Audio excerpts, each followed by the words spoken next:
Donc moi, j'ai grandi à Paris, j'ai vécu une enfance assez privilégiée, et affectivement et matériellement. J'ai eu un parcours assez élitiste, donc il y a une des illustrations du côté un peu inégalitaire de ce système, où il y a le major de promotion de Polytechnique qui est évidemment bien meilleur que le deuxième du concours de Polytechnique, etc., jusqu'à arriver à celui qui fait un bac pro et tout ça. Donc qui illustre le côté assez pyramidal du système, et moi j'ai été plutôt favorisé par ça, parce que j'avais des bonnes notes tout le temps, voilà.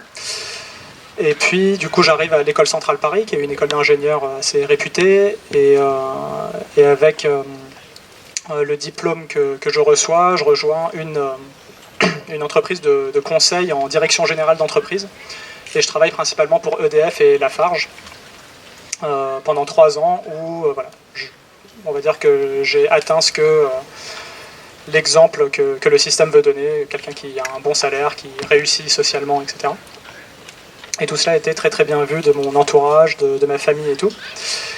Et puis vient un jour où je me pose avec moi-même et je me demande, je me pose les grandes questions profondes sur ma vie, mais pourquoi, quel est le sens de ma vie, tout ça. Et je me dis, est-ce que j'ai envie de passer ma vie à me rendre des grandes entreprises plus productives et qu'elles fassent toujours plus d'argent avec moins de coûts, et que ma hiérarchie gagne toujours plus d'argent en vendant chacune de mes journées 3000 € à mes clients. Et je me suis dit, bah non, en fait, c'est pas vraiment mon rêve de gosse. Et du coup, je suis revenu à mon rêve de gosse, justement. Je me suis mis à l'écoute de l'enfant de 10 ans que j'étais, et qui admirait son prof de CM1, qui nous tutoyait, qui avait un lien vraiment très authentique avec nous, et qui était très charismatique d'ailleurs, et j'aimais beaucoup sa manière d'enseigner. Et je me suis dit, ouais, en fait, j'ai toujours voulu être prof. À chaque fois qu'il y avait une occasion de partager, de transmettre et tout ça, c'est quelque chose qui me botte. Et du coup, ce qui a été perçu comme une dégringolade sociale par mon père était en fait un aboutissement ultime pour moi. Donc j'ai divisé mon salaire par 5 et je me suis retrouvé à enseigner les maths et la physique, qui étaient mes matières de prédilection. Voilà, donc j'ai enseigné à des classes qui vont de la 3e à la terminale. Et puis, très rapidement, j'ai fait face à quelque chose qui pourtant m'avait toujours paru évident, mais qui n'avait pas été révélé aussi clairement que quand on passe de l'autre côté du rideau entre les enseignants et les élèves. C'est qu'en fait, les élèves n'en avaient globalement mais rien à faire de ce que je leur racontais, des maths ou de la physique. Enfin, juste, oui, le truc était subi et imposé. Et moi, j'avais été un des rares élèves à mon époque à m'amuser avec ça. Et j'étais justement les 1 ou 2 élèves qui portent vraiment attention à ce qui se passe, et les autres qui subissent et qui font qui font ce qu'il faut pour avoir la note, quoi. Et là, je me suis dit, il y a vraiment un gros problème avec l'école, même si on en est tous conscients. Il y a un gros problème avec l'école. Enfin, je pense que maintenant, c'est assez consensuel, en fait. C'est même pas une sorte de grande surprise quand quelqu'un dit, il y a un gros problème avec l'école. Il y a personne qui fait, ah bon, non, moi j'ai rien vu. Non, il y a clairement un gros problème avec l'école. Et puis moi, la manière avec laquelle j'aime le résumer, c'est que dans une école, il y a énormément d'enseignement, mais il y a très peu d'apprentissage, finalement. Et le truc, c'est que moi, je prenais l'apprentissage genre vraiment au sérieux. J'étais pas venu là pour juste enseigner et puis me contenter du fait que j'ai mon petit salaire à la fin du mois, et puis en fait, personne n'a rien appris, mais c'est pas grave. Non, pour moi, c'était extrêmement grave. On vient pas gâcher l'argent du contribuable et le temps des élèves et mon propre temps pour à la fin aboutir à aucun résultat. Enfin, moi, en plus, je venais du monde de l'entreprise, genre, il faut des résultats. Enfin, il faut de l'efficacité. Enfin, on va pas comme ça continuer à être juste inefficace, c'est pas possible. Genre, moi, j'avais appris des choses comme quoi, mon temps est précieux, et si mon temps n'est pas en train de produire de l'impact, enfin, je me casse, en fait. Je vais pas juste faire le fonctionnaire, et puis... Enfin, désolé, je ne veux pas dévaloriser du tout la fonction, il y a des fonctionnaires qui travaillent très bien, mais je parle de l'état d'esprit, de juste se caler dans un poste, et puis être juste satisfait de la médiocrité, quoi. Donc non, moi, j'allais pas me satisfaire de médiocrité, clairement pas, et je cherchais l'excellence. J'avais été vachement... j'ai grandi beaucoup avec ces valeurs-là, quoi. Et du coup, forcément, quand le décalage entre ce que je désire et ce qui est un abysse, je me mets à chercher, quoi. Je me mets à chercher, je vais me documenter énormément, je vais sur internet, je vais regarder plein de choses et tout ça. Je me mets dans la conversation ambiante, je saisis une occasion de parler d'éducation à chaque fois que je rencontre quelqu'un qui a l'air de s'intéresser au sujet. Et du coup, forcément, je découvre plein de choses et je tombe ultimement, à un moment donné, sur les écoles démocratiques. Et sachant que j'avais mené beaucoup d'expérimentations dans ma classe, de toujours aller vers plus de responsabilisation de l'élève et moins de dépendance vis-à-vis du prof. Je vous invite à lire mon livre si vous voulez en savoir plus sur cette phase qui a été assez passionnante, mais je vais pas tout vous raconter maintenant. Mais en tout cas, voilà, ma classe avait abouti à quelque chose de très autogéré, de très libre, où les élèves étaient hyper responsables. Et où les écoles démocratiques, c'est venu vraiment pile à un moment donné où je me posais la question ultime, c'est des contraintes qui restaient à lever pour aller encore plus loin dans la démarche de responsabilisation. Et à un moment donné, j'étais là, bah oui, c'est clair, c'est l'emploi du temps, c'est le programme. En fait, le fait qu'ils fassent 1 heure de physique avec moi, ou de maths, et qu'il y a la cloche qui sonne, et qu'ils étaient investis dans quelque chose, c'est complètement absurde de dire, bon, bah, maintenant tu t'arrêtes parce que l'emploi du temps a prévu que tu te déplaces dans une autre salle, que tu vois quelqu'un d'autre, et que tu fasses quelque chose d'autre, et que tu zappes, en fait. Et pour moi, ça, c'était un énorme... c'était une insulte à l'efficacité, quoi. J'étais là, mais non, mais moi, les moments où j'ai appris le plus, c'était quand j'avais pas de limite de temps pour étudier ce que j'avais envie d'étudier, et où j'étais pleinement impliqué, où j'étais investi, etc., quoi. Et donc pour moi, couper quelqu'un qui est investi dans quelque chose, c'était presque une sorte de crime, quoi. Et du coup, je me suis posé la question sérieusement, voilà, est-ce qu'il y a des écoles démocratiques, c'est ça le mot qui m'est venu justement, où les élèves et les profs décident ensemble de comment est-ce que l'école va se dérouler, et du coup qu'ils aient vraiment le choix de passer autant de temps qu'ils veulent à se dédier à ce qu'ils veulent, quoi. Et du coup, on parle de Summerhill, je lis le bouquin de Summerhill, je vois qu'il y a une organisation européenne où il y a des gens qui se rassemblent pour parler d'écoles qui ressemblent à Summerhill. Et là, je vois, waouh, ça existe depuis 1921 et j'étais pas au courant qu'il y a une école où les enfants choisissent d'aller en cours ou pas et tout ça, ce qui était effectivement ce que je faisais dans ma classe. Au bout d'un moment, même, le fait de venir en classe ou pas était devenu optionnel pour aller jusqu'au bout de la responsabilisation. Et j'étais devenu une sorte de... Ouais, presque obsédé par ça, quoi. Obsédé par la responsabilisation de l'enfant, que j'intuitais comme étant capable de ça, en fait. Et en me rappelant ma propre enfance, je me rappelle que même depuis mes 6, 7, 8 ans, enfin, j'étais vraiment capable de beaucoup de responsabilités, en fait, et même beaucoup plus que ce que les adultes avaient l'air de percevoir de moi. Et voilà, du coup, ça m'a passionné. Moi, je me suis dit tout de suite, mais oui, mais si j'avais eu une école où je pouvais choisir à quel cours je vais, quand, avec quel prof je travaille, qu'est-ce que j'étudie et tout, bah, j'aurais adoré, en fait. Et du coup, je vais à cette conférence européenne l'été 2014 à Copenhague, donc la conférence EDEC. Donc on est 1 an avant la création de l'école dynamique. Et pendant cette conférence, là, je rencontre des ovnis, des gens qui me disent, ouais, nous c'est les écoles Sudbury, et puis il n'y a pas de programme, il n'y a rien qui est proposé aux enfants, en fait, enfin juste c'est la vie. J'étais là, mais du coup c'est pas des écoles? Si, c'est des écoles. Je veux dire, tu comprendras. Et du coup j'étais là, bon, et du coup je rencontre quelques-uns qui étaient des anciens de ces écoles-là, et ils avaient l'air, quand je les ai rencontrés au début, je pensais que c'était des adultes qui travaillaient dans l'école et tout ça. Et après ils me disaient, non, moi je suis un jeune de l'école. Et du coup j'étais halluciné par le niveau d'aisance, en fait, de la personne avec moi qui me parlait comme si c'était vraiment un responsable de l'école, en fait. Et bah, effectivement c'était le cas, parce que là c'est vraiment la responsabilisation, du coup, menée jusqu'à son ultime logique. Et du coup, j'avais affaire à des gens assez brillants intellectuellement, matures, responsables et tout. Du coup, ça m'a intrigué d'en savoir davantage sur ces écoles. Et quand j'ai commencé à discuter avec plus de monde et à lire sur cette école, je me suis dit, ah oui, d'accord, non, là, ils ont vraiment trouvé un truc au-delà de Summerhill, quelque chose où ils voient, où ils ont vu quelque chose de juste sur l'éducation et qui les a amenés à complètement redéfinir même ce que veut dire le mot école, ce que veut dire le mot éducation. Et c'est pour ça que la première réaction, c'est, mais c'est pas une école. Ah ouais, mais en fait... Si, mais ça dépend de ce que tu entends par école. Et en fait, la définition qu'ils en donnent est justement inclusive de toutes les formes et tous les modèles. Et ça inclut ce que vous voyez ici à l'école Respire, et ça inclut aussi ce qu'on voit dans l'éducation nationale, et ça inclut toutes ces formes-là. Et je vais en arriver du coup à comment est-ce qu'on peut redéfinir une école de manière qui, moi, me paraît plus sensée, en tout cas. Mais bref, voilà, je me prends une passion pour les écoles Sudbury, du coup. Je lis énormément au sujet de Sudbury Valley School. Juste après la première rentrée de l'école dynamique, je vais là-bas pendant 2 semaines et je suis une fois de plus hyper impressionné par ce que je vois, et ça me confirme totalement ce que je désirais, en fait. Et là, le décalage entre ce qui est et ce que je désirais est arrivé vraiment à se rejoindre, et c'est devenu complètement cohérent. Et j'étais très bien là où j'étais. les débuts de l'école dynamique ont été assez chaotiques. C'est au début assez difficile de lancer une école comme ça, quand c'est pionnier à ce point. Il y a beaucoup d'écueils, beaucoup de difficultés, de challenges au départ pour former un groupe cohérent, harmonieux, où les enfants ont compris pourquoi ils sont là, et ce que ce genre d'école est, et ce qu'elle n'est pas, que les parents acheminent et conversent suffisamment jusqu'à aussi davantage comprendre toujours qu'est-ce que cette école est et qu'est-ce qu'elle n'est pas. Ça nécessitait un investissement humain qui était colossal, en particulier pendant la première année, où en gros, du réveil jusqu'au coucher, je ne faisais que ça en fait. Je pensais à l'école tout le temps, j'en parlais tout le temps, j'étais à l'école et je n'avais rien d'autre dans ma vie.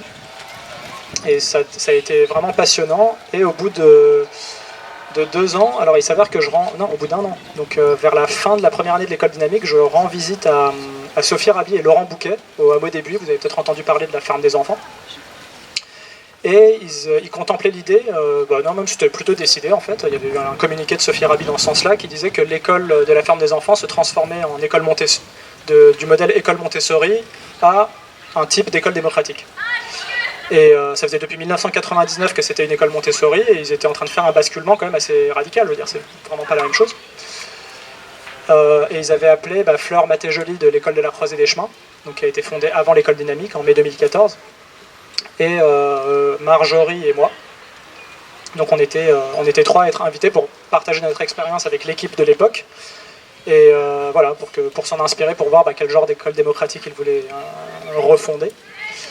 Et donc ils ont fait ça en septembre 2016, et pendant que j'étais là-bas, je découvre le hameau des Buis, et c'est là que je fais le lien. Ah ouais, école démocratique, village, on peut aller même au-delà de la vision école démocratique et carrément créer un lieu de vie qui n'est pas que démocratique de 9h30 à 5h30, mais en fait c'est tout le temps, et c'est tous les âges, et l'idée voilà, de créer une sorte de tribu moderne, quoi.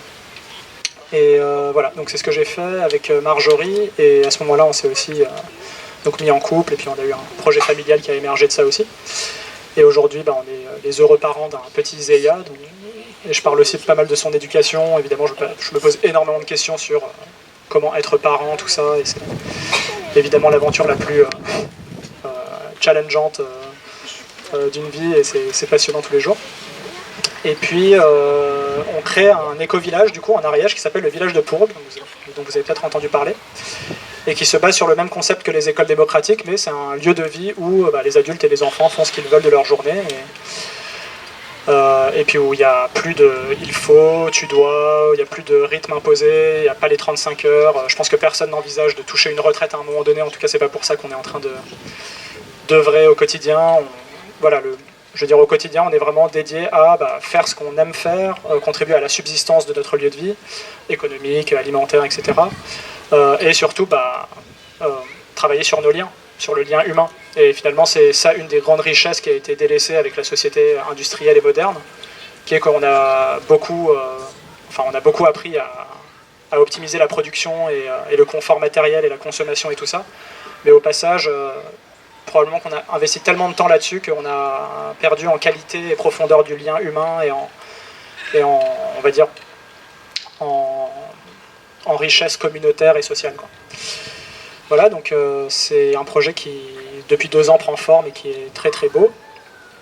Et récemment, avec Marjorie, on s'est aussi lancé dans une aventure là qui va peut-être aux confins de la folie, je sais pas, mais qui est que depuis février, on a décidé qu'on désobéirait à l'inspection académique parce que nous, on n'a pas une école, on est tous sous le format légal instruction en famille. Et pour nous, l'instruction en famille, on ne pense pas que c'est ce qu'on fait déjà. Et que le socle commun, l'autorité de l'inspecteur académique, tout ça, ça ne nous parle pas, on ne les reconnaît pas, donc on préfère leur dire la vérité plutôt que de jouer une sorte de mascarade chaque année.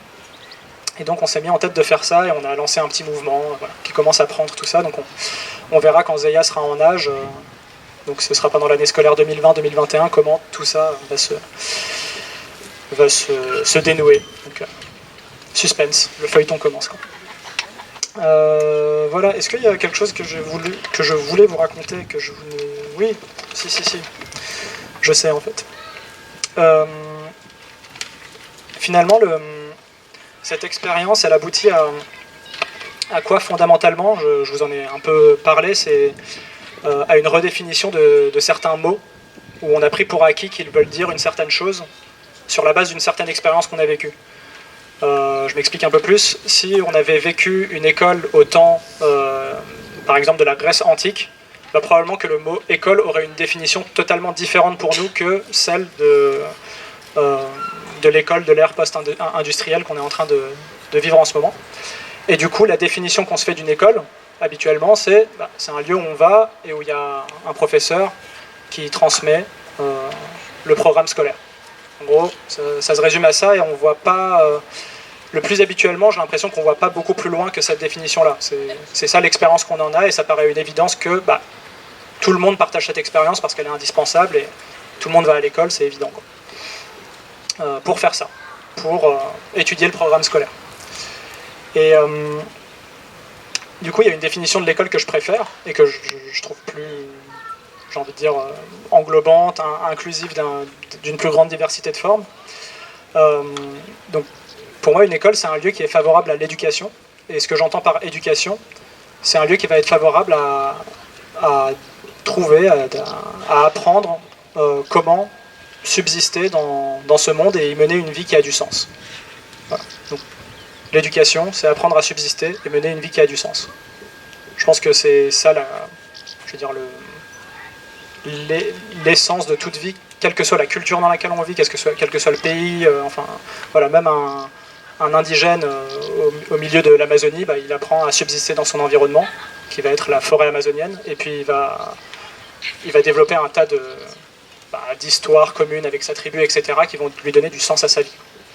Et aujourd'hui, à Paris ou à La Jarry au XXIe siècle, le sens que chacun va construire de sa vie est tout aussi essentiel que avoir un logement, manger et boire, et mettre en place tout ce qu'on a besoin de mettre en place pour mener une vie qui est autonome, alimentairement, financièrement.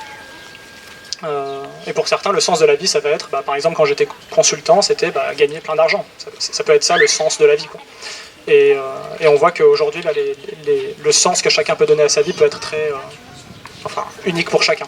Ce qui est une des caractéristiques principales du monde moderne par rapport à d'autres époques où le sens commun d'une communauté comme la France ou comme la religion catholique, c'était beaucoup plus commun le sens que les gens se donnaient.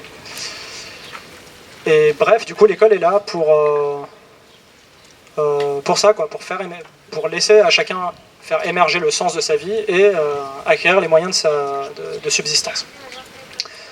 Et du coup, il y a finalement ceux qui adhèrent à l'école conventionnelle, plus ou moins consciemment, c'est un type d'école qui est pertinent et valable. Je vais étudier un programme scolaire pour à la fin obtenir un diplôme, et le diplôme est la clé pour pouvoir subsister dans le monde moderne d'aujourd'hui. Je veux dire, sans ça, de toute façon, il n'y a rien qui est possible, il n'y a aucune porte qui m'est ouverte, et je ne peux même pas être libre, je ne peux pas être autonome. Et donc c'est un récit qui se tient. De moins en moins peut-être en ce moment, mais en tout cas c'est un récit qui est quand même vraiment bien présent dans les esprits et qui reste plus ou moins valable pour la grande majorité.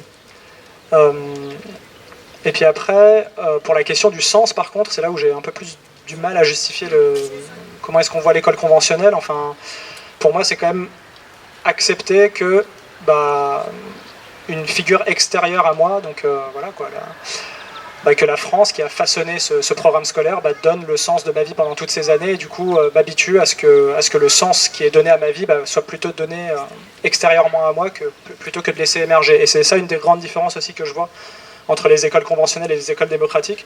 Les écoles conventionnelles transmettent et donnent du sens et transmettent des valeurs, alors que les écoles démocratiques vont permettre à chaque individu de développer sa propre échelle de valeurs, de développer sa propre notion de ce qu'est le bonheur, de ce qu'est la réussite, de ce qu'est le sens de la vie. Les écoles démocratiques, elles vont avoir un regard sur comment acquérir les outils de sa subsistance bien différent de celui des écoles conventionnelles.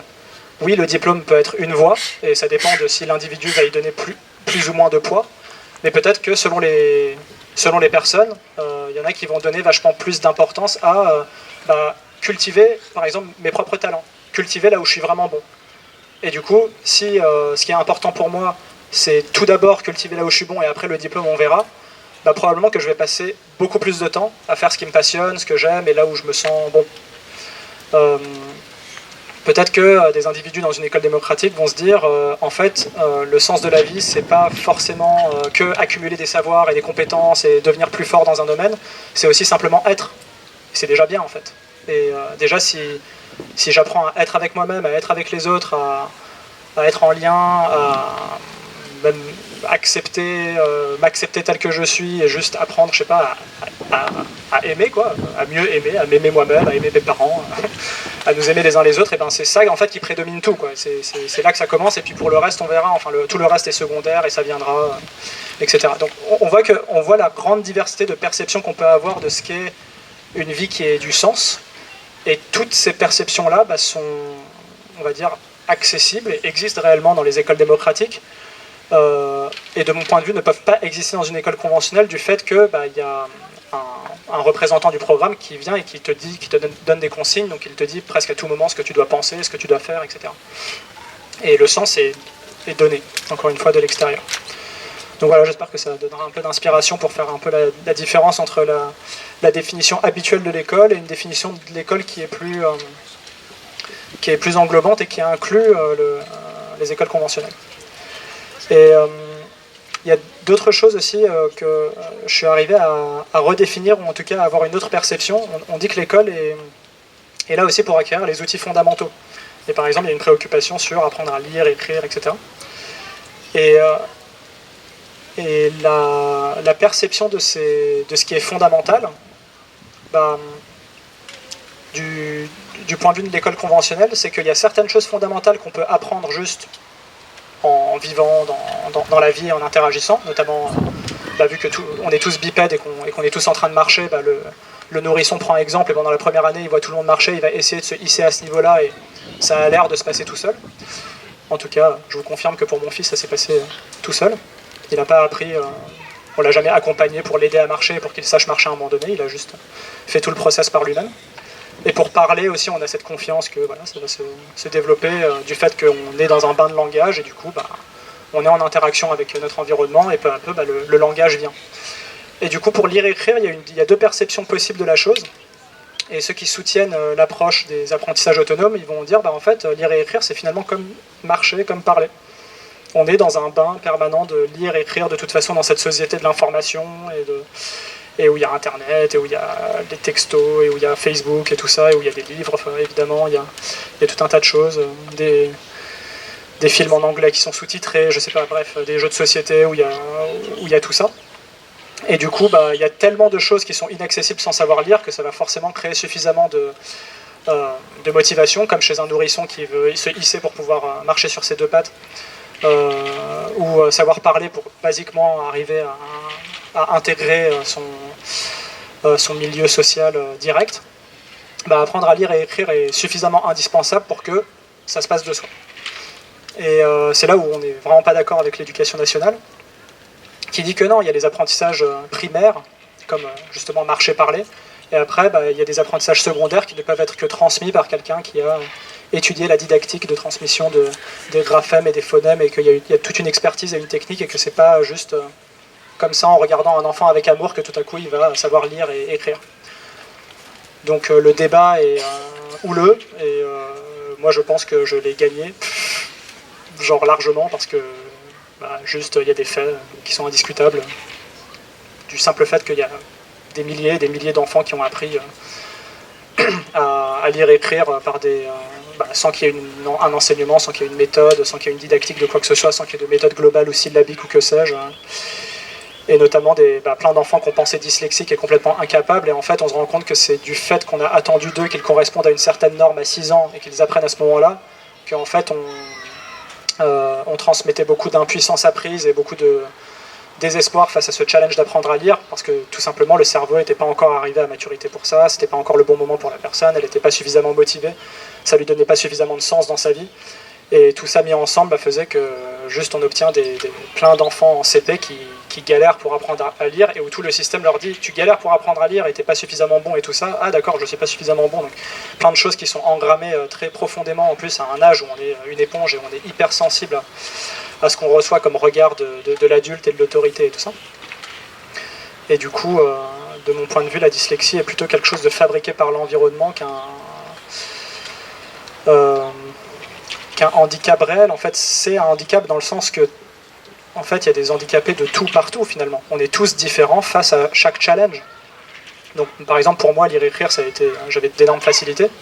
Donc, j'étais peut-être un anti-dyslexique, dans le sens que j'ai appris à 5 ans tout seul, avant l'heure, avant d'arriver en CP. Je sais pas trop comment, voilà, j'étais motivé, j'étais mature, il y avait un truc, quoi. Et puis dans le système des apprentissages autonomes, il y a des enfants qui apprennent à lire à 11-12 ans, et qui apprennent, et qui savent lire tout aussi bien que vous et moi, sauf qu'ils ont appris juste plus tard, au moment où ils étaient prêts, au moment où ils étaient motivés. Et donc, pour moi, il y a suffisamment d'éléments du coup qui viennent conforter cette thèse, quoi. Justement, ça me permet de faire la transition vers l'essence de mon propos ce soir, qui est voilà, cette différence entre les deux paradigmes. Et ça va avoir l'air que je dévalorise le paradigme d'avant et pour parler du paradigme d'après, mais c'est bon, voilà, j'y peux rien. Enfin, c'est encore une fois ma vision des choses. Et pour moi, tout ce qui justifie le fait que se maintiennent les écoles conventionnelles, c'est la peur. Et pour moi, c'est le paradigme de la peur, alors que dans les écoles comme l'école Respire et toutes les écoles démocratiques, on est réellement dans le paradigme de la confiance. Et pour moi, il y a un point de bascule presque de l'ordre du philosophique et du spirituel qui s'opère quand on passe d'un paradigme à un autre, quoi. C'est pas juste « Ah, j'ai été convaincu par des arguments logiques qui disent que les enfants apprennent à lire tout seuls, etc. » et qui font que je vais maintenant adhérer à ce nouveau paradigme. Il y a vraiment quelque chose qui se passe à l'intérieur qui est de l'ordre de l'évidence et qui fait « Bah oui, attends, ça n'a juste aucun sens de forcer un enfant à faire des trucs. Bien sûr que ça va pas marcher, en fait. » Et ça, après, ça devient presque un réflexe et ça devient intuitif quand on adopte vraiment ce regard de confiance en la capacité d'un être humain d'être responsable de soi-même pour ses apprentissages. Du coup, il y a pas mal de choses que j'ai envie d'évoquer sur comment se maintient ce paradigme de la peur. Et il y en a, je pense que le plus gros, ça reste quand même ce truc de la peur de l'avenir de l'enfant. Est-ce qu'il va s'en sortir, en fait, tout simplement? Je pense que la plupart des parents, c'est quand même ça la principale préoccupation qu'ils ont, et je peux carrément les comprendre. Et c'est le truc de se dire, allez, je saute le pas, et juste on va vivre l'instant présent, et on va tous se regarder avec amour les uns les autres, et en fait, yalla, tout va bien, carpe diem, YOLO, et toutes les expressions qui vont bien. On n'a que 2 vies, et la deuxième commence quand on se rend compte qu'on n'en a qu'une, etc. Et la difficulté, c'est, bah ouais, mais en fait, à 18 ans, il va devoir trouver un job, et là... je veux dire, j'ai un rôle en tant que parent de l'amener à là et le fait qu'à ce moment-là, il soit capable de s'insérer. Et si je fais de mon enfant un assisté, quel parent aurais-je été, etc., etc. Donc il y a énormément d'anxiété, je pense, qui va avec ce doute de est-ce qu'il va s'en sortir par lui-même. Et ça fait quand même des siècles qu'on accompagne les enfants pour en arriver là, donc... faire juste confiance qu'il va s'en sortir tout seul, sans aucune aide parentale ou sans aucune aide d'éducateur ou d'instructeur et tout ça, ça a l'air complètement improbable. Et quelque part, je pense que ces peurs-là se maintiennent du fait même que tout le monde va à l'école, en fait. Ça suffit quelque part pour maintenir cette peur. Tu te dis, non mais attends, je veux dire, s'il y a 99,9% des gens qui le font, c'est que c'est bien là pour une bonne raison, quoi. C'est pas possible, je veux dire, c'est pas ce taré là qui me dit qu'en fait on n'a pas besoin de tout ça qui a raison, quoi. Enfin, c'est quand même les 99,99% qui ont raison, quoi. Oui, ça a l'air complètement injouable, en fait. Et là-dessus, je pense que ce qui est vachement surestimé, c'est le rôle de l'école là-dedans, en fait. Il y a, je pense, une conviction profonde qu'on a acquise, qui est que ouais, c'est l'école qui permet effectivement d'obtenir les savoirs dont j'ai besoin pour, au final, avoir un diplôme et un job, quoi. Je veux dire, sans l'école, j'y serais jamais arrivé. Et c'est logique, quoi. Tout le monde y va, et c'est comme ça qu'on l'obtient, le diplôme, à la fin. Et en fait, il y a certaines choses qui viennent faire vraiment assez gravement douter de cette supposition. C'est le lien entre le milieu social de l'enfant, le milieu socio-culturel et économique de l'enfant, et sa réussite scolaire et sociale.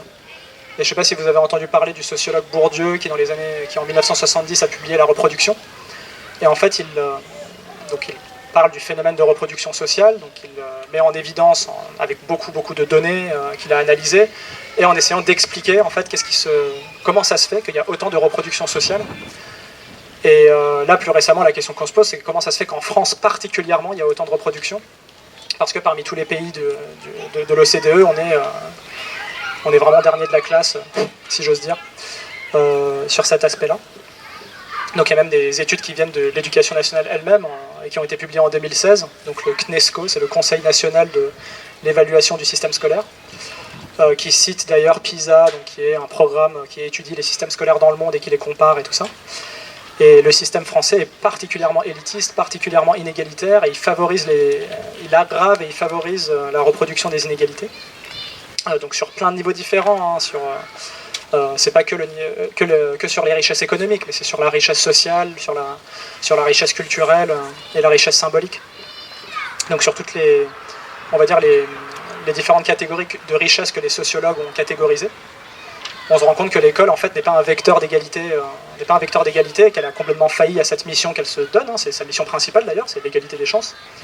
Et en fait, elle fait le contraire. Donc c'est ce qu'on appelle une antitélie. On a une intention très forte d'aboutir à un certain résultat. On va mettre tout un système en place pour qu'il y ait plus d'égalité des chances.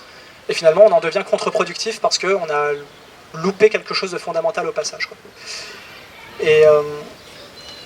Et du coup, voilà, le message, c'est de ce que je veux dire ici, c'est qu'on a tendance à surestimer le rôle de l'école et à sous-estimer le rôle du milieu social et de la famille dans effectivement ce qui va produire de la réussite sociale et on va avoir les quelques exemples des champions qui viennent d'une cité malfamée, etc., et qui vont arriver et devenir avocats, et on va dire, bah, regardez, il y a de l'ascension sociale, oui, mais en fait, lui, c'est le contre-exemple, justement, plutôt le cas particulier, pardon, qui vient, en fait, l'exception qui confirme la règle, c'est ça qui se passe. Enfin, c'est pas avec une jolie histoire et une success story qu'on explique un phénomène social plus global.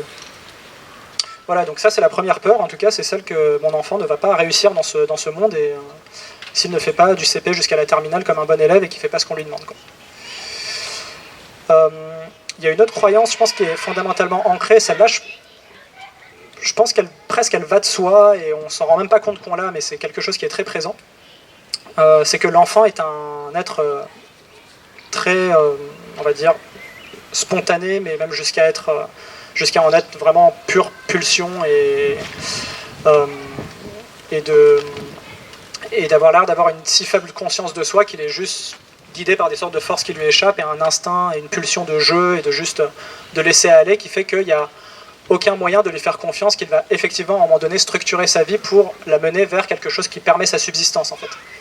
Et donc on a peur quand on laisse un enfant comme ça à lui-même finalement, de se dire mais en fait il va jamais acquérir le minimum même de structure et de règles et de comportements sociaux nécessaires à la vie en société, quoi, et à un moment donné justement avoir un diplôme, avoir un job, ce genre de choses, quoi. Et ça c'est difficile de s'en défaire parce que ça fait quand même des milliers d'années que y a cette supposition que l'enfant a besoin d'être canalisé, il a besoin d'être contrôlé et qu'on a besoin de lui donner un travail à faire, de lui dicter quoi faire et que c'est pas de lui-même que vont sortir des choses pertinentes en fait. L'enfant en soi n'est pas pertinent, il n'a pas une capacité d'indépendance, de responsabilité de soi. Et qu'est-ce que j'ai envie de dire là-dessus ?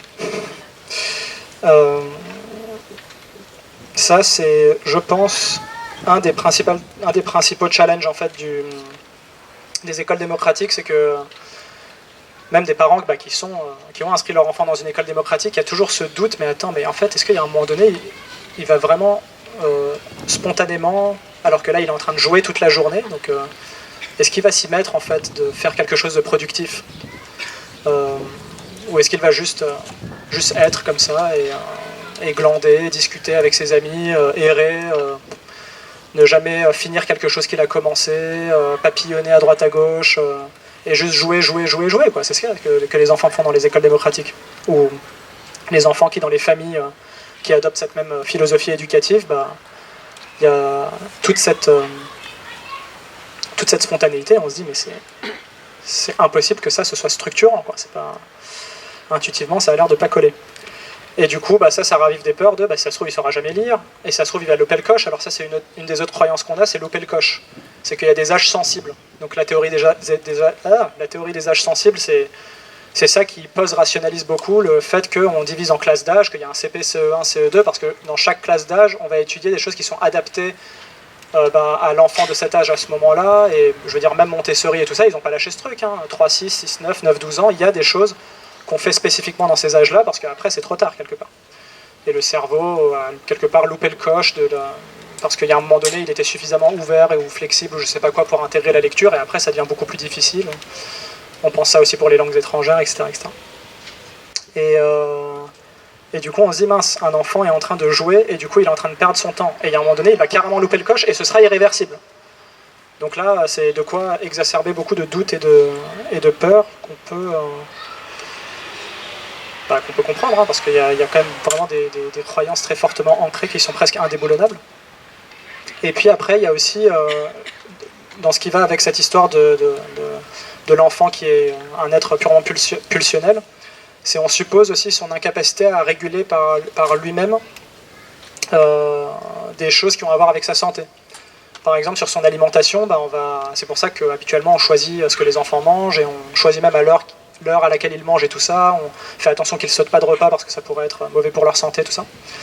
Donc il y a beaucoup de règles qui sont mises en place sur leur alimentation, et notamment on les limite et on les empêche de consommer des choses qui paraissent nocives, comme le sucre, comme les écrans, comme beaucoup de choses de ce genre-là, qui font heureusement beaucoup débat dans les écoles démocratiques, et c'est peut-être le sujet principal. D'ailleurs, je pense qu'à l'école dynamique, les écrans, c'est le sujet duquel on a le plus parlé. C'est sûr et certain. Et je pense que le deuxième sujet, c'était pas le sucre. Je pense qu'il y avait plus de... Les gens étaient plus détendus par rapport à ça. Non, c'était surtout sur le fait que l'école ne propose rien et n'apporte aucune source de stimulation pour un peu aiguiller les enfants gentiment vers certaines choses. Par exemple en organisant des ateliers et des cours et ce genre de choses, quoi. Même optionnels. Ce que l'école dynamique fait pas. Mais voilà, mais pour revenir à cette histoire de sucre et d'écran, il y a en tout cas un manque de confiance en l'enfant qu'il est un être suffisamment doté de capacités pour se donner ses propres règles en étant sensible à l'information qu'il y a sur ces produits toxiques, et qu'en fait il n'y a aucun moyen qu'il s'en sorte par lui-même, et du coup il a besoin d'un référent, d'une autorité qui va lui dire comment se comporter face à ces produits qui viennent de la société de consommation. Et donc ça c'est aussi un des gros trucs à surmonter pour vraiment passer à la pleine confiance en l'enfant, en fait. Et je vais y arriver un peu plus tard de ce que ça veut dire. Donc j'ai parlé de cette hypothèse de la théorie des âges sensibles, et qui justifie donc le truc du CP, CE1, etc., de l'acquisition progressive de connaissances jusqu'à être quelqu'un de suffisamment sachant pour entrer dans la société. Donc pendant un certain temps, on acquiert du savoir, et à un moment donné, on est prêt, quoi. Puis ça y est, on a le bac, et puis on va dans la société, et là, bien sûr, on sait suffisamment de choses pour pouvoir s'intégrer. Je pense que plus personne n'est dupe, mais je force le trait pour montrer à quel point... je veux dire, moi, quand j'ai eu le bac, je suis là, mais en fait, c'était une perte de temps hallucinante, quoi. Je sais rien faire, je sais même pas bricoler un truc pour moi-même, je suis obligé de payer un artisan 200 € pour qu'il vienne me changer un mitigeur, quoi. C'est de la folie. Voilà, le niveau de savoir auquel j'en étais à 18 ans. Mais voilà, alors ce que ça masque, toute cette histoire des âges sensibles et cette organisation par classe d'âge, emploi du temps, programme et tout, pour lequel on se dit il y a forcément une justification scientifique, donc notamment la théorie des âges sensibles, et l'acquisition progressive et planifiée des connaissances. Et réellement, pour comprendre ce qui se passe, il faut remonter aux origines de l'école, comment elle a été inventée, comment est-ce qu'elle a été massifiée. Et là, quand on rentre un peu dans le sujet, donc si vous rentrez dans l'histoire de l'école, c'est fascinant, c'est passionnant et tout, et on se rend compte que c'est pas habituellement ce qu'on pense, c'est pas Jules Ferry qui est arrivé sur son cheval blanc et « Enfants des mines et des usines, je vous sauve, maintenant vous pouvez aller avec joie à l'école et acquérir tout ce savoir et avoir accès à une fenêtre sur le monde, et maintenant vous serez des gens libres et émancipés, et citoyens épanouis, capables de fonctionner dans une démocratie, etc. etc. » Donc le projet n'était pas exactement ça. Il y avait quand même beaucoup de choses qui se jouaient à l'époque. On était en train de construire un empire colonial, on avait besoin de beaucoup de puissance économique et militaire pour arriver à maîtriser une gigantesque bureaucratie qui s'étendait aux quatre coins du globe et qui nécessitait des systèmes de communication ascendants et descendants, et qui nécessitait du coup une masse de travailleurs qui savaient lire et écrire et le plus tôt possible, parce que à partir de l'adolescence, il fallait aller bosser pour contribuer à cette grande administration et cette gigantesque économie. Et on avait besoin de créer une cohésion de groupe, un sentiment qu'on appartient tous à une même nation, ce qui n'était pas du tout évident avant, il y avait des régionalismes très forts. Et du coup, le fait d'apprendre tous la même langue et de donner des claques à des enfants qui parlent le patois dans la cour de récré, ça faisait partie de tout ce processus d'éducation à la langue française. Il y avait le fait qu'on était même menacé militairement par notre voisin d'à côté, quoi. C'est quand même vachement flippant, donc tu te dis, il faut lever une armée de gens qui coopèrent ensemble et qui fabriquent une puissance économique et militaire au moins aussi forte que celle du voisin, sinon on va se faire dégommer.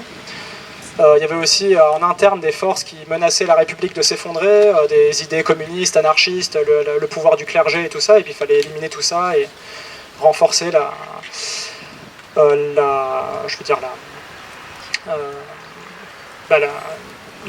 l'adhésion commune à une seule idéologie. Et comment on fait ça? On éduque tout le monde à une doctrine, une idéologie commune qui est la nation française et la République et le développement tous ensemble d'une puissance économique et militaire qui nous permettra de prospérer, etc. etc. Donc faut pas nounourciser, je sais pas, bisounourciser plutôt, et idéaliser les intentions de l'époque. Enfin, je veux dire, c'était pas juste pour le bien-être de l'enfant et parce qu'on s'intéressait à lui qu'on a fait tout ça, quoi. Enfin, je veux dire, il y avait des enjeux tellement forts que, voilà, je pense qu'il y a un peu des mythes à oublier.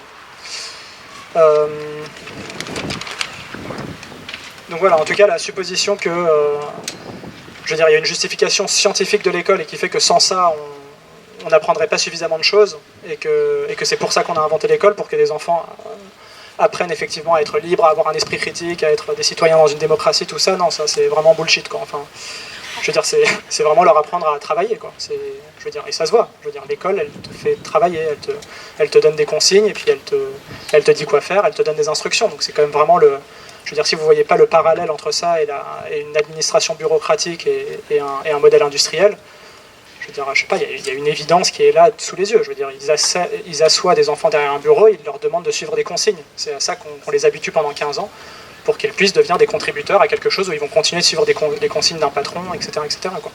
Donc l'école, c'est pas pour apprendre à être libre, on y apprend l'obéissance. Je veux dire, oui, on étudie parfois des choses intéressantes et tout ça, mais ça c'est vraiment secondaire. C'est surtout certains habitus et certains comportements qu'on acquiert à l'école pour contribuer à cette gigantesque coopération de 70 millions de personnes qui doivent avancer vers la même direction, vers le même cap, qui est d'avoir une économie florissante et une armée forte, quoi. Voilà, désolé si j'ai abattu quelques doux rêves français. Il y a deux choses qui permettent de se représenter aussi la difficulté d'abandonner ce paradigme. Je ne sais pas si vous connaissez le théorème des singes, c'est un petit conte philosophique peut-être, qui raconte l'histoire d'un scientifique qui rassemble des singes pour faire une expérience sur eux. Et il met un escabeau au milieu du parc des singes, et il met une grappe de bananes en haut de l'escabeau. Et il se met à l'écart, et il laisse voir ce que vont faire les singes. Évidemment qu'ils se ruent tous pour aller attraper les bananes, et le premier qui arrive sur l'escabeau, il l'arrose d'eau glacée. Pardon, il arrose tous ses copains d'eau glacée. Et du coup, les singes apprennent que quand il y a quelqu'un qui s'approche de cet escabeau pour aller chercher les bananes, en fait, on se prend tous quelque chose de très désagréable. Et du coup, le jour d'après, quand il réorganise cette même expérience, il met l'escabeau et les bananes, et qu'il y a un singe qui ose réessayer le truc, et il se fait rouer 2 coups par ses copains, et il dit non, n'y va pas. Et après, c'est là où ça devient assez croustillant, c'est qu'il retire un singe qui est dans le parc et il le remplace par un singe qui n'a rien vu de tout ça. Et du coup, le jour d'après, lui, n'ayant pas l'information, malheureusement, ils n'ont pas la capacité de langage et d'expliquer le truc de mec, il y a un escabeau là, il y a des bananes, faut pas y aller, il y a l'arrosoir, machin, c'est pas possible, ils n'arrivent pas à communiquer à ce point-là. Et du coup, forcément, ils apprennent autrement, et ce nouveau singe qui ne connaît rien de l'histoire va se diriger vers l'escabeau, et aussitôt se fait rouer de coups, et là il comprend, ok, il y a un truc avec cet escabeau, je sais pas ce que c'est, mais il y a un problème avec ça et je ne dois pas y aller. Et donc, comme vous pouvez imaginer, au fur et à mesure de l'expérience, il enlève un par un chacun des singes qui est présent dans le parc et qui connaît la raison, qui sait que ça remonte à ce moment où ils ont tous reçu de l'eau glacée, où c'était vraiment pas génial. Mais un par un, ils sont retirés. À chaque fois, il y a des nouveaux singes qui arrivent et chaque singe est accueilli avec sa drouée de coups qui lui enseigne la leçon de la banane est interdite.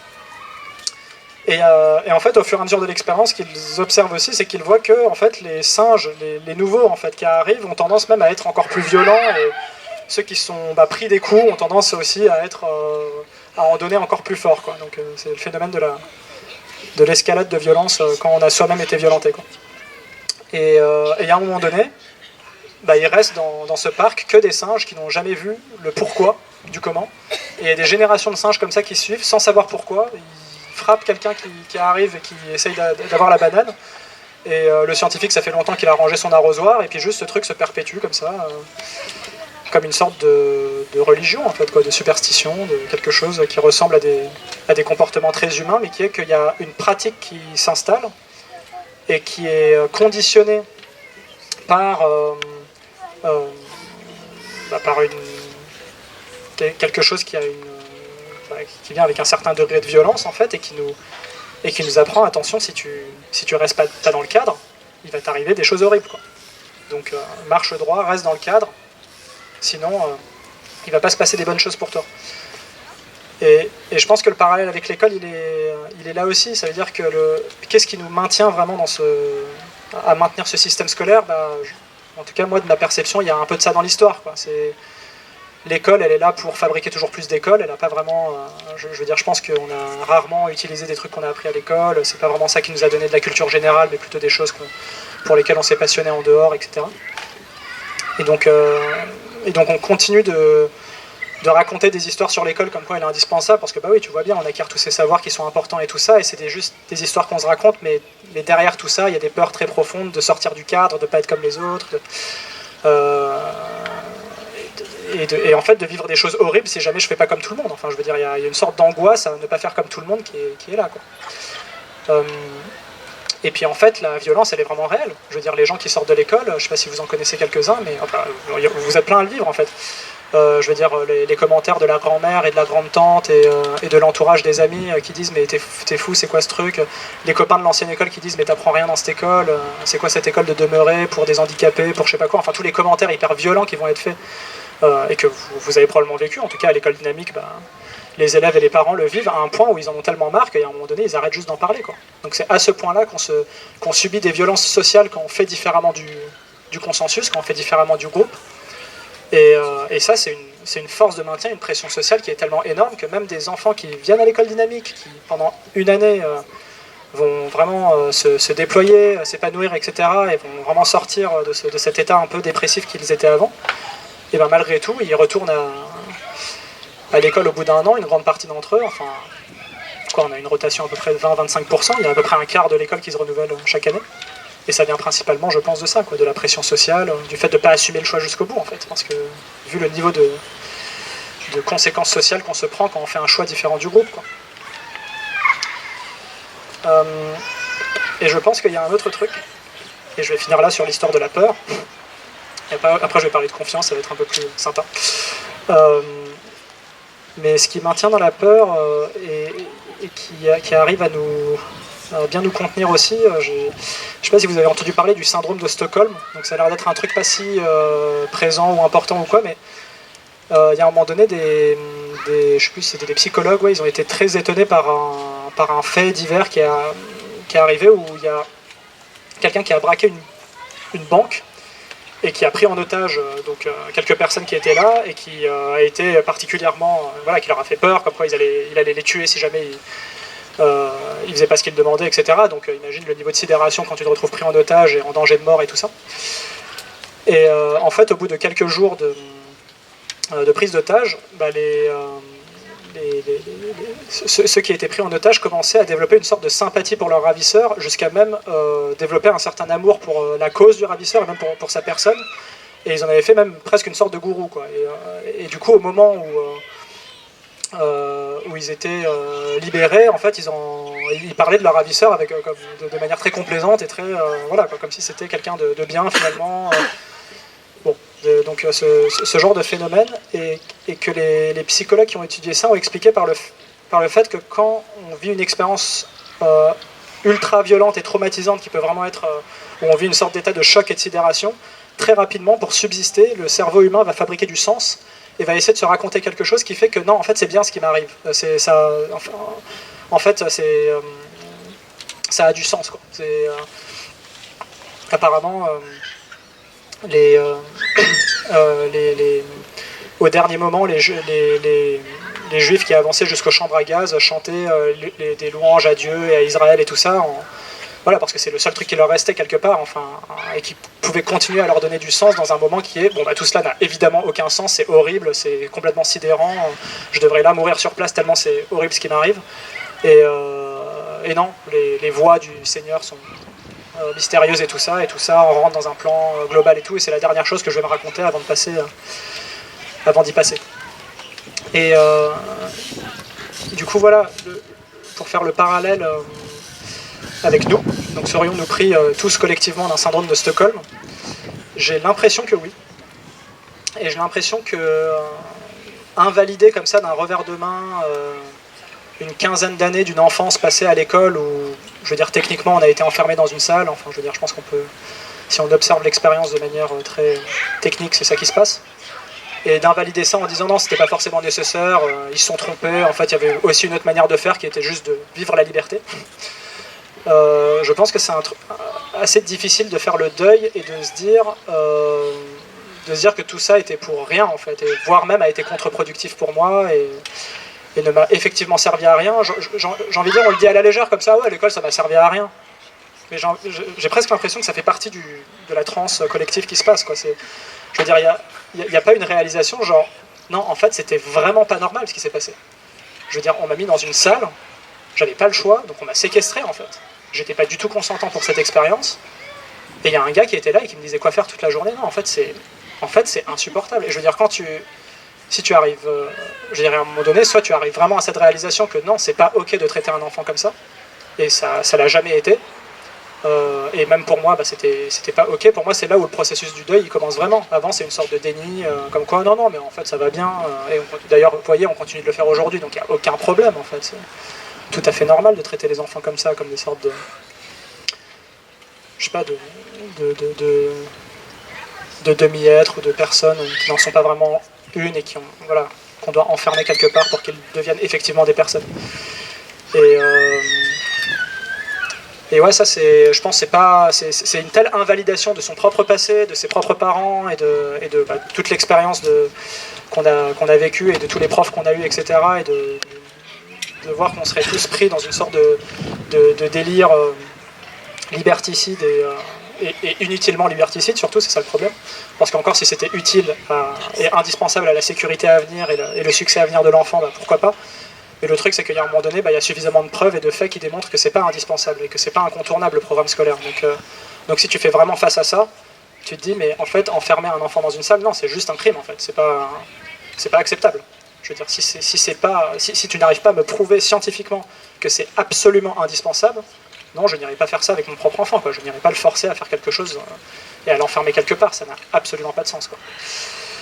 Donc, ouais, je pense qu'on est collectivement, on en est vraiment vraiment loin d'aboutir à ce genre de prise de conscience et de considération, et on est pour l'instant toute petite minorité de gens considérés comme un peu barrés, un peu fous, un peu marginaux, là, qui disent ce genre de choses. Et tout cela a toujours l'air tout à fait logique et tout. Mais voilà, je m'arrêterai là sur l'histoire de la peur, mais je veux dire, il y avait une époque où si on avait imaginé, par exemple, dans les années 20-30, qu'un jour, les femmes auraient les mêmes droits que les hommes et qu'en fait, elles pourraient mener à peu près avoir la même liberté de choix, de faire la carrière qu'elles veulent, de faire le job qu'elles veulent et tout, et qu'en fait, elles s'occuperaient moins des enfants et elles feraient plus les tâches ménagères et que ce serait partagé avec l'homme et tout. Vu l'ordre qui était établi à cette époque-là, où le sexisme était bien institutionnalisé, où c'était une sorte d'évidence culturelle et tout ça, qui était du coup même pas vu comme du sexisme, le mot n'existait pas, ou seulement peut-être pour une petite minorité de fous, marginaux, etc. Les féministes pionnières de la première heure. Je veux dire, la masse, les gens dans la société, si tu leur parlais d'un monde où les femmes seraient les égales de l'homme, enfin, ça vient tellement, ça serait venu tellement perturber la vision que les gens avaient de la société que c'est juste inimaginable en fait. Les gens se diraient mais ça va être un bordel total, ce sera un chaos qui va s'occuper des enfants. Comment est-ce qu'on va fonctionner quoi. Ça n'a juste pas l'air possible. Tellement le partage des rôles était cristallisé, était bien ancré quoi. Et donc là, la difficulté d'imaginer des enfants juste vivre leur vie en fait, pour moi, elle est similaire à ça. C'est juste c'est un cap à passer qui est du même niveau de difficulté. Donc, j'ai envie de dire, on parle de quasi impossible, quoi. Et donc pas totalement impossible. Donc sortir de la peur et se baser sur la confiance. Par exemple, avoir confiance que une femme, par exemple, n'a pas une sorte de handicap ancré dans ses génétiques et sa biologie qui ferait qu'elle serait incapable de participer à un conseil d'administration ou devenir ministre ou je sais pas, ou faire plein de choses, tout en fait, tout ce que font les hommes ou presque. Et c'est ça, c'est avoir à un moment donné avoir remis sa confiance en la femme comme individu libre qui peut faire ses propres choix et qui peut se donner s'offrir son propre destin quelque part. C'est le même cap que je propose de passer en fait pour l'enfant. En fait, l'enfant, on peut lui faire confiance qu'il est pertinent. Donc, est pertinent pour tous les choix. Et les bons comme les mauvais, en fait. Et bien sûr qu'il fera des mauvais choix. Qui ne fait pas des mauvais choix, enfin, je veux dire. Et d'ailleurs, qui est là pour dire qu'un choix est plutôt bon ou plutôt mauvais? Qui est l'autorité, en fait, pour dire qu'est-ce qui est juste ou injuste, qu'est-ce qui est bien ou mal? Enfin, tout ça, c'est des constructions qu'on acquiert au fur et à mesure de la vie. Et qui peuvent être expliquées, mais qui sont induites de manière plus efficace quand elles sont réellement expérimentées, je pense, et acquis vraiment dans la chair, quoi. Du coup, ouais, ma supposition, c'est que l'enfant est pertinent et qu'il fera un tas d'expériences et un tas de choix, et il va se confronter aux conséquences de ses choix, et il va apprendre du fait de la conséquence de ses choix. Et que ce sera des apprentissages qui seront vachement mieux ancrés en lui, vachement plus efficaces, vachement plus pertinents, beaucoup plus à propos par rapport à son besoin du moment, que de l'abrutir à coup d'explications sans cesse qui viennent des parents, qui viennent des profs et tout ça, et de lui transmettre un flux d'explications sans cesse qui n'ont pas de grand intérêt, qui pour la plupart sont oubliés. Et tant que c'est pas expérimenté avec le corps, avec la chair, en fait, je pense pas que ça ait un grand intérêt. Et finalement, ce que l'enfant va surtout apprendre, c'est justement les choses qui sont en lien avec le milieu dans lequel il évolue. J'évolue dans un milieu où on est tous des enfants de 10 ans qui obéissent à un maître qui en a 40.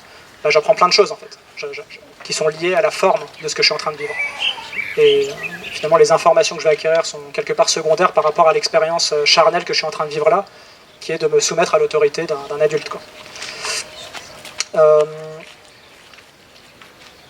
Donc ce pari de la confiance en l'enfant, qu'il est capable de faire ses propres choix, je pense que Sudbury Valley School, c'est juste un exemple génial qui permet de passer le cap, de se dire ça fait 50 ans d'expérience, ils ont des milliers d'exemples, des enfants qui, de 4 à 18 ans, parfois ont grandi sans qu'on leur demande, sans qu'on attende d'eux quoi que ce soit.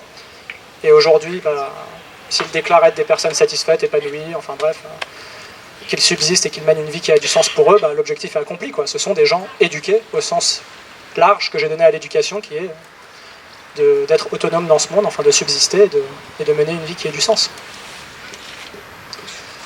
Je pense qu'une des forces de cette nouvelle hypothèse de la confiance, c'est qu'on va en revenir à des choses beaucoup plus essentielles, plutôt que de se noyer dans un verre d'eau et de se perdre dans il faut vite faire les devoirs, il faut qu'il apprenne l'histoire de Clovis qui est né en je sais pas quelle année, que machin et tout, enfin de s'embrumer, de s'embrouiller le cerveau avec un tas de charges mentales qui viennent du programme scolaire.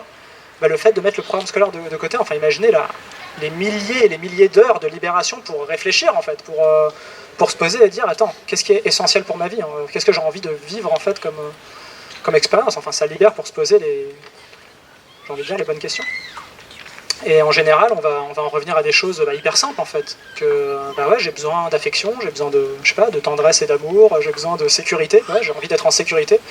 Je veux pouvoir vivre une vie qui soit libre de me faire violenter, et que j'ai envie que mon consentement par exemple soit respecté, j'ai envie qu'on me touche par exemple quand j'ai envie qu'on me touche, et que je sais pas, je subisse pas le bisou de mamie alors que j'ai pas envie, ce genre de choses. Enfin, je vais en revenir vraiment à des choses extrêmement simples, que je suis un individu et j'ai mes besoins propres et j'ai envie qu'ils soient respectés, quoi. Et on aspire fondamentalement à de la liberté et du respect, et du coup beaucoup d'attention va être focalisée là-dessus. Et on a besoin d'énergie et d'attention pour se focaliser sur ses besoins, pour les identifier, pour les comprendre et tout ça.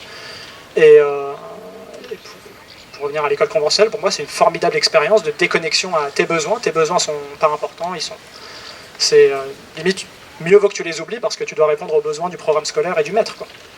Et 15 années à avoir nié ses besoins, ouais, on a des choses à régler après, hein.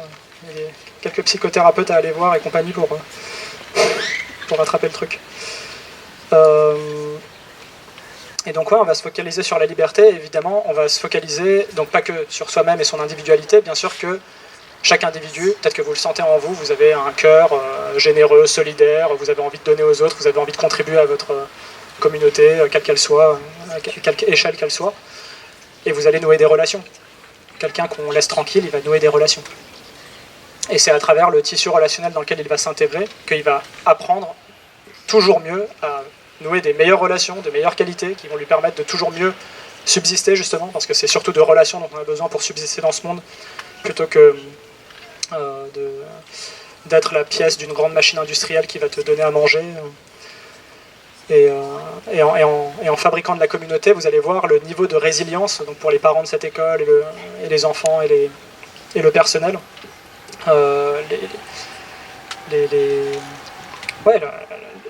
L'amélioration de la résilience qu'on atteint quand on investit de l'énergie à nouer des relations. Il y a des statistiques assez flippantes qui sont publiées par l'OCDE sur comment les gens répondent à la question: est-ce qu'il y a quelqu'un dans votre vie sur qui vous pouvez compter? Et il y a un pourcentage hyper élevé, je pense que c'était même au-delà de 50% de gens qui disaient non, j'ai pas une personne sur qui je peux compter dans ma vie, quoi. Donc, alors après, il faut voir ce que ça voulait dire spécifiquement compter. Ça veut probablement dire que oui, un jour où j'ai vraiment un pépin et je suis dans la galère, il y a quelqu'un qui peut m'héberger, qui peut assurer ma subsistance et tout ça. Et donc, en tout cas, voilà, il y a ce sentiment que non, il n'y a personne pour moi dans ce monde, en fait. Je peux que compter sur moi et sur ce que me donne le système en échange de ce que je lui donne. Et voilà, ce système étant quelque chose de presque intouchable, enfin imperceptible, c'est pas des vrais gens, c'est un truc tellement interdépendant et tellement complexe et tellement gros et tellement prêt à s'effondrer apparemment que ouais, il y a peut-être besoin de commencer à diversifier, à pas mettre tous ses œufs dans le même panier et pas à compter uniquement sur sa retraite qui va peut-être dans 20 ans ne même plus exister, quoi. Donc c'est ce genre de questionnement que ça amène, genre où est l'essentiel, quoi. Et quand j'ai l'esprit libre et plus embrumé et où je suis davantage au contact de réel, où sont mes réels besoins, en fait, et où est-ce qu'il est pertinent que je mette mon temps quand je me pense moi-même en tant que personne libre, responsable et souveraine. C'est quoi ce qui assure à long terme ma subsistance, ma résilience, quoi. Et tant qu'on nous donne des consignes, on n'a pas le temps de réfléchir à ça. On est dans le court terme, on est la tête dans le guidon et on fait ce qu'on nous demande, et il y a tout un tas de tâches à accomplir et on n'a pas le temps de réfléchir, quoi. Je trouve que ce qui est beau aussi avec ce modèle de la confiance, c'est qu'on en revient un peu comme dans le mouvement de la permaculture.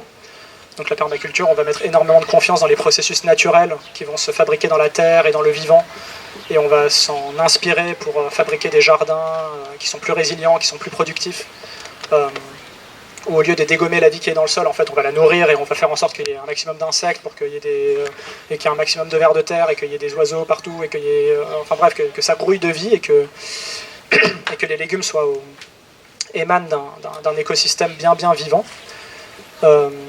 Et donc on fait confiance que ce qui se passe dans la nature est pertinent, quoi. Il n'y a pas plus pertinent qu'une forêt. En fait, une forêt, c'est ce qu'il y a de plus résilient au monde, quoi.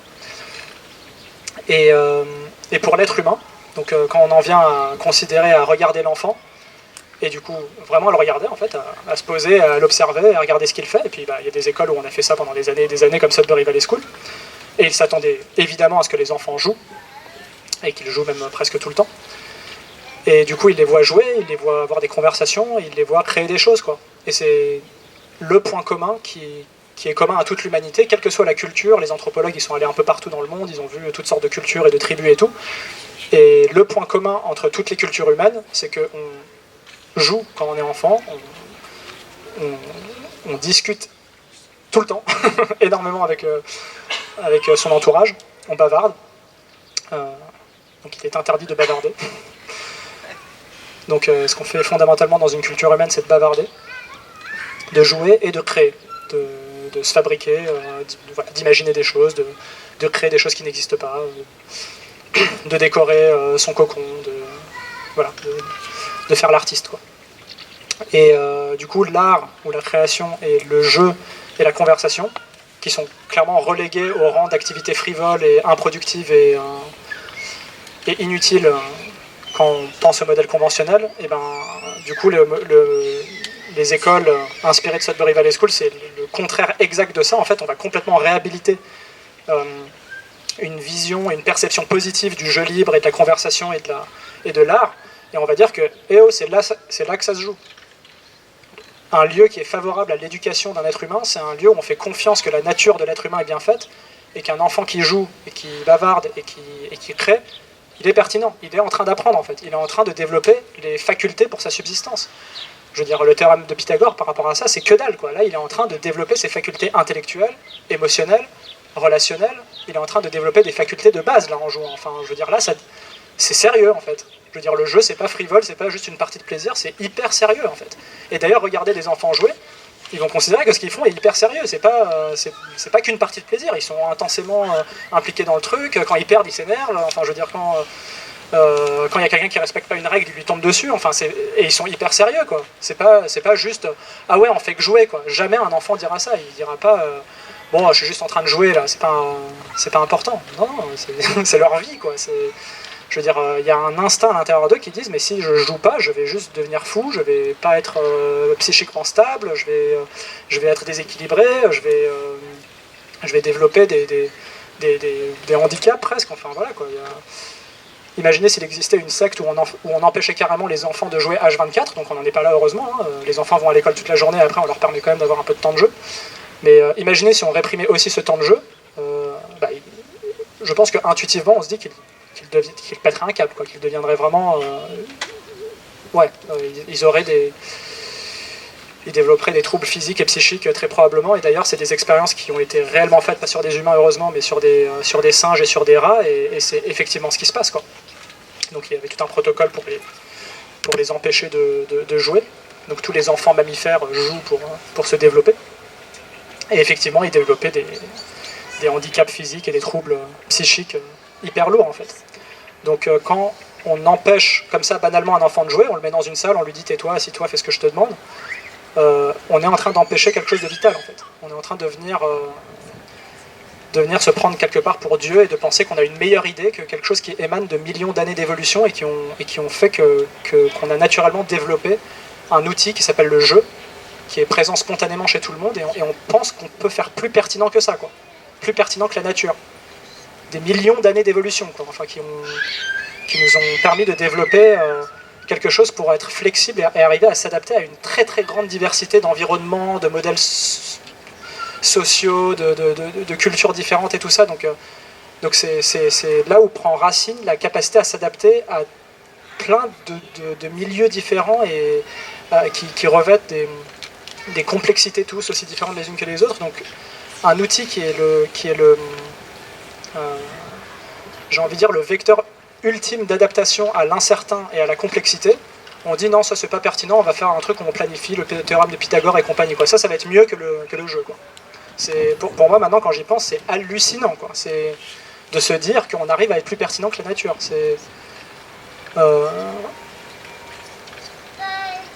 Et je sais que je suis pas convaincant en disant ça en plus. C'est ça qui est fou, c'est que en fait je sais qu'il y en a beaucoup qui vont rentrer chez eux et se dire non, il faut quand même faire le théorème de Pythagore et tout, parce qu'après il y a le diplôme, machin, il y a la peur et tout ça qui revient. Mais en fait non, le jeu est hyper pertinent, quoi. C'est en fait l'élément fondamental du jeu, si on définit ce que c'est que le jeu, c'est justement la part d'incertain. Tous les jeux viennent avec une part de hasard, d'incertain et de stratégie pour s'adapter à l'incertain. Et ça vient avec certaines règles, il y a toujours un cadre, c'est pas juste n'importe quoi le chaos et il se passe quelque chose de totalement non identifiable, non, il y a un cadre avec des règles précises et qui sont normalement super strictes, et effectivement quand tu respectes pas les règles, on te tombe dessus, quand tu triches, surtout pas, etc. Et donc il y a un cadre où il y a un certain niveau d'incertain, et qui permet du coup à l'individu de tester, de jouer avec cet incertain et de pouvoir du coup intégrer on va dire les mécanismes, les réflexes, les stratégies qui vont bien pour s'adapter à un très grand nombre de situations en fait. Parce que c'est des facultés, des capacités qu'on développe, pas juste la réponse à une question précise qu'on est censé mémoriser parce qu'elle va nous servir un jour, quoi. Et du coup, vous voyez la différence entre les deux milieux, quoi. Un milieu où il va y avoir beaucoup de hasard, de complexité, d'incertain et d'adaptation et donc de développement de résilience, versus un milieu où tout est prédit, du CP jusqu'à la terminale, en fait, on sait exactement d'avance ce qu'on va faire. Et donc, on rend du coup des personnes dépendantes d'un système qui est planifié, où on sait ce qui va se passer. Et on espère d'ailleurs qu'on ne va pas trop prendre de liberté, avoir un esprit un peu trop créatif et partir dans des directions un peu inconnues. Non, non, non, on a besoin d'un travailleur qui va suivre ce qu'on lui demande de faire. Et donc quelqu'un qui est un peu trop foufou et créatif, il va pas être adapté à ce qu'on veut pour lui, quoi. Donc vraiment, il faut arrêter de penser que l'école fabrique de la liberté, hein. C'est pas l'objectif du tout. La liberté, justement, est intimement associée à la notion de jeu. Les personnes qui se considèrent les plus heureuses et les plus libres aujourd'hui en tant qu'adultes, c'est des personnes qui jouent. Clairement, elles traitent leur quotidien comme un jeu. Il y a des trucs un peu excitants à gérer au quotidien. Par exemple, le personnel de cette école, c'est clairement beaucoup plus un jeu que, on va dire, un travail administratif prévisible et tout. Il va toujours y avoir des situations nouvelles, toujours des situations humaines complexes à résoudre, des choses qui peuvent arriver, comme l'inspection académique où on ne sait pas trop comment ça va se passer, un parent qui tout à coup va péter un câble et puis on va devoir réagir et tout ça. C'est le quotidien d'une école démocratique. Il n'y a pas deux jours qui se ressemblent. Et du coup, c'est là l'aspect fondamental d'un grand jeu, qu'on prend très au sérieux évidemment, mais qui est cette part d'incertain permanent en fait. Et j'ai remarqué que cette adaptation à l'incertain que j'ai vécu moi-même, du coup très charnellement, quand j'ai été à l'école dynamique, j'ai vu certaines de mes facultés, donc j'ai même observé le processus éducatif en moi-même quelque part. J'ai vu en quelques mois mes capacités, mes facultés se développer à un rythme hallucinant en fait. Parce que j'étais en permanence à devoir justement faire face à des situations nouvelles et apprendre à toujours être plus agile et plus flexible et plus fort quelque part pour réagir de manière adaptée et pour que l'école continue de se développer et que tout cela prospère. Donc voilà, un jeu, il y a toujours un sens aussi, il y a toujours un objectif qui est donné et qu'on a envie d'atteindre. Et on a toujours envie de maximiser cet objectif, d'y arriver toujours mieux, etc. Et qui va nécessiter de mobiliser un tas de trucs. Voilà, je vais m'arrêter sur le jeu, mais justement j'en ai parlé longtemps pour dire à quel point c'est sérieux cette affaire, quoi. C'est pas juste ils glandent et ils jouent, quoi. C'est là qu'ils sont en train d'apprendre en fait. Et ce qui est évidemment extrêmement difficile à expliquer aux camarades de l'ancienne école, parce qu'un enfant, il va avoir ça intuitivement et instinctivement en lui. Il ne va pas pouvoir faire tout un exposé comme je suis en train de faire pour expliquer de manière très rationnelle, bah oui, le jeu, tu comprends, c'est des millions d'années d'évolution, etc. Enfin, du coup, il va juste se prendre le retour violent de son entourage qui juste ne vont pas pouvoir comprendre, parce que c'est culturellement pas du tout considéré, en fait. Et voilà, les écoles démocratiques comme les apprentissages autonomes et tout ça vont redorer vraiment le blason de la liberté, du jeu et de la nature en fait. Je ne vais pas faire aussi long sur la conversation, mais pourquoi est-ce qu'on bavarde autant ? C'est marrant parce que les fondateurs de Sudbury Valley School n'avaient pas imaginé qu'il y aurait autant de conversations, que parfois il y a des jeunes qui passent la journée entière juste à blablabla et blablabla et blablabla et à converser sans arrêt. Et ils se sont dit, il y a quelque chose qui doit se jouer ici qui est, on va dire, presque du même niveau d'importance que le jeu libre et qui est en fait c'est comme ça que se transmet la culture en fait. La culture se transmet de proche en proche par le langage, c'est aussi simple que ça. Le langage est vraiment le sorte de miracle qui fait qu'on peut coexister ensemble et coopérer ensemble. Et plus je te transmets ma vision du monde et tu me transmets la mienne, plus on peut se télécharger des sortes de mises à jour en permanence pour évoluer dans notre vision du monde et l'enrichir et la complexifier et tout ça. Donc il est interdit de bavarder et arrête de bavarder, ça veut vraiment dire mais arrête de rendre ton monde plus complexe. S'il te plaît, reste simple, suis ce que je te demande et après je vais t'évaluer sur exactement ce que je t'ai demandé de faire en fait. Et encore une fois, il n'y a pas de vision du monde à développer. La vision du monde que tu es censé avoir, je l'ai déjà. Moi, je suis le maître et je vais te transmettre la vision pertinente du monde, celle de la nation française industrielle. Et toi, ton but, c'est juste de performer, de produire, d'avoir des notes et puis de faire plaisir à tes parents, en fait, en leur montrant que tu as 15 sur 20 et que tu as bien compris ce qu'il fallait faire. Ah, merci. Tu vas commencer à sentir que je m'asséchais de l'intérieur. Merci beaucoup.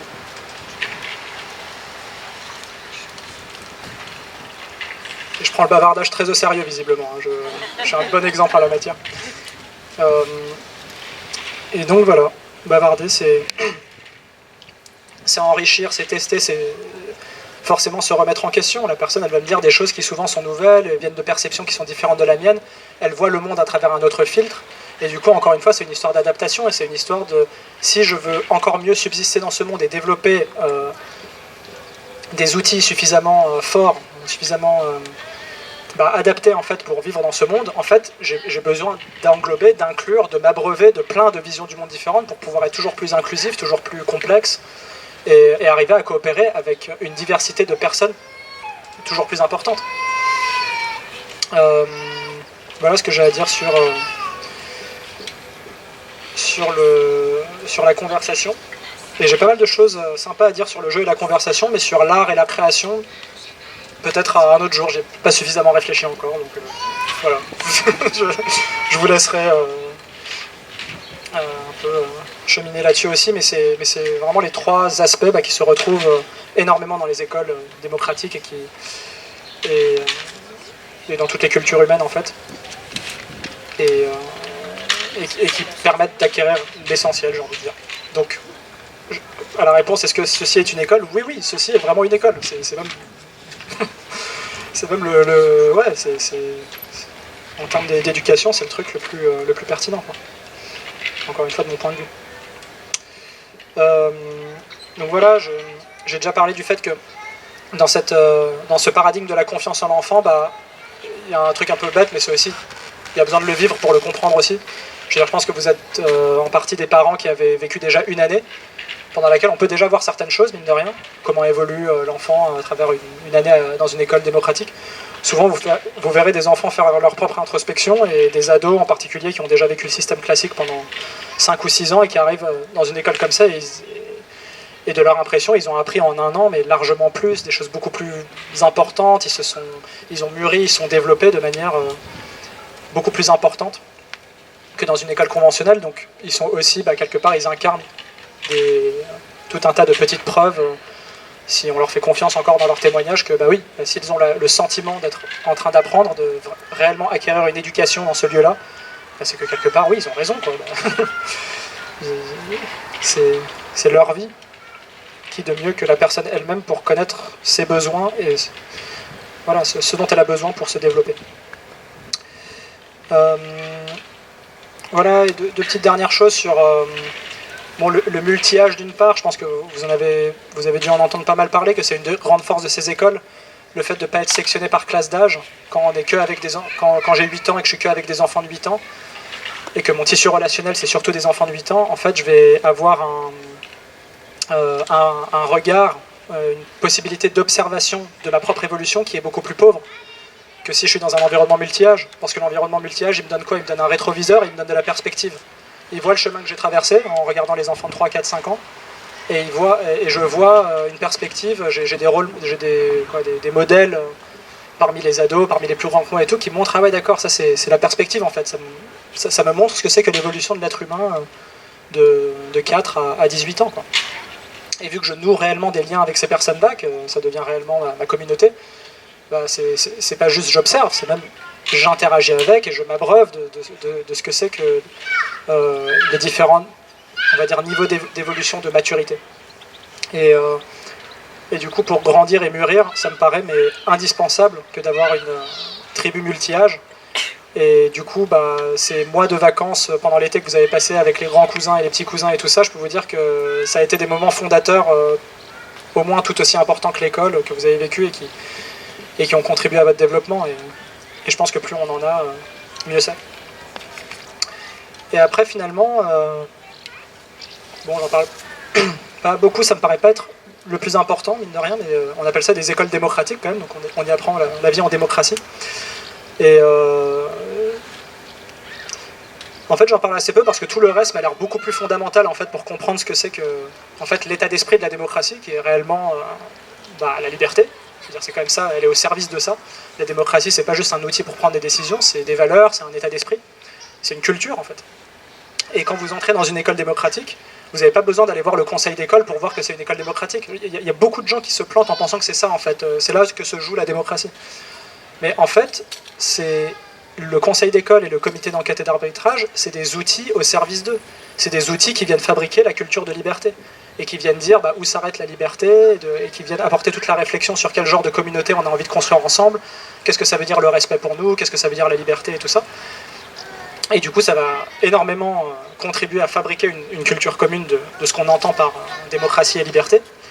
Mais après, la démocratie, dans une école démocratique, elle se joue à chaque instant. Vous entrez dans une école démocratique et vous sentez l'ambiance, voilà, vous y êtes déjà en fait. Vous êtes en démocratie. Alors que dans un milieu où vous arrivez, où ça se bagarre, où ça se manque de respect, ça se moque, ça se harcèle, et puis après ça se soumet, etc. Enfin, tous ces comportements et ces habitudes qui se développent dans les écoles conventionnelles, vous entrez dans une école conventionnelle, vous voyez bien, oui, je ne suis pas en démocratie là. Je veux dire, il y a clairement de la hiérarchie, il y a des chefs qui demandent aux gens de faire des trucs, et quand ils sont dans la cour de récré, les comportements entre les gens ne sont pas forcément des plus respectueux, etc. Et il y a beaucoup de clans, il y a les populaires, et puis il y a les comment on appelle ça déjà, les losers par exemple, ou les lèche-bots, etc. J'arrivais pas à penser à la version pas vulgaire de lèche-bot. Et en fait c'est ça aussi qui est difficile à imaginer quelque part.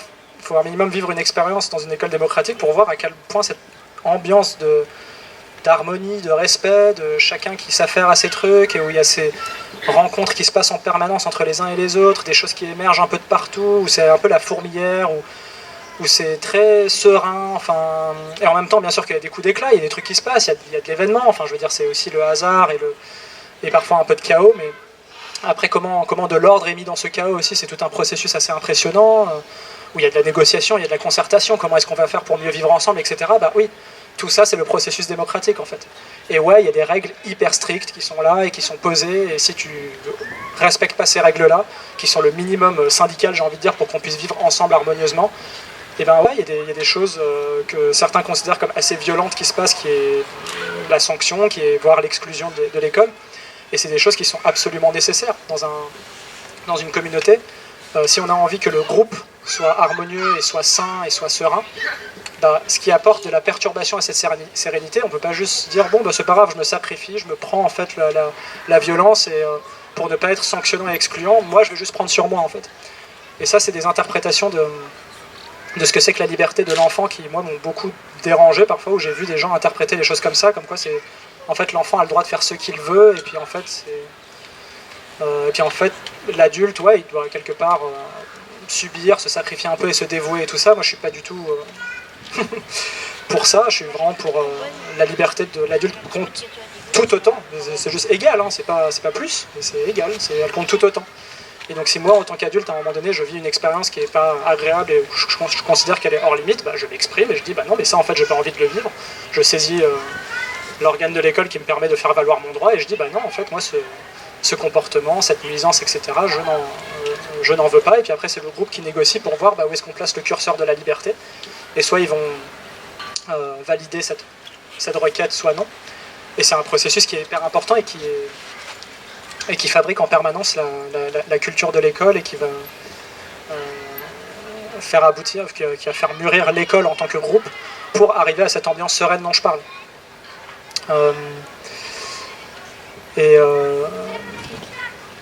Ouais, intuitivement, encore une fois, si on veut que des enfants apprennent à vivre dans quelque chose qui ressemblera à terme davantage à une démocratie. Donc il y a beaucoup de politologues assez sérieux qui disent que nous ne vivons pas actuellement en démocratie. Enfin, c'est une exagération que de dire ça. Et même si on a une relative liberté de presse, d'expression, etc., et qu'il y a quand même beaucoup de liberté dans ce pays, il y a aussi beaucoup de contrôle qui est concentré, des richesses et du contrôle qui sont concentrés très haut et de manière très centralisée. Et où il y a beaucoup de décisions qui nous sont totalement inaccessibles. Ouais. Et certaines libertés auxquelles on n'a pas accès autant que d'autres. Et bref, on a aussi quelque part appris à accepter finalement. Je veux dire, quand on questionne des Français sur est-ce que vous pensez que vous pouvez choisir votre vie dans ce pays, 80% répondent non. Je pense pas qu'on puisse réellement choisir sa vie dans ce pays. Donc je trouve un peu la base de la liberté, quoi, de pouvoir choisir sa vie. Et le fait qu'on accepte ça, en fait, que oui, on peut pas choisir sa vie. Et je trouve que c'est quand même un truc assez fort à accepter. Et l'école a dû beaucoup contribuer à juste accepter que non, mais j'ai pas le choix, ce processus est obligatoire, pendant 15 ans je dois aller pointer, me soumettre et tout ça, et ben après c'est une habitude qu'on gardait étant adulte, et puis on continue de pointer, se soumettre, et d'accepter un tas de choses, un tas de traitements qui parfois sont assez violents. Et des enfants qui grandissent dans les écoles démocratiques, je pense qu'ils développent quelque chose d'assez sain. Ils apprennent à connaître leurs limites, ils apprennent à connaître leurs besoins, ils apprennent à dire non, ils apprennent à ne pas se laisser faire, ils apprennent à être indépendants, à donner une haute importance à leur souveraineté, et du coup à la souveraineté individuelle des autres. Ils donnent une haute importance aux droits des uns et des autres. Souvent, ils vont s'engager plus tard dans des causes humanitaires et dans des causes de justice sociale et environnementale, parce qu'ils voient bien qu'il y a quelque chose qui tourne pas rond, etc. Donc, ouais, savoir que ce genre d'école, vraiment, favorise le développement d'une conscience de soi, d'une responsabilité, d'une conscience de son milieu et de son environnement qui est assez énorme.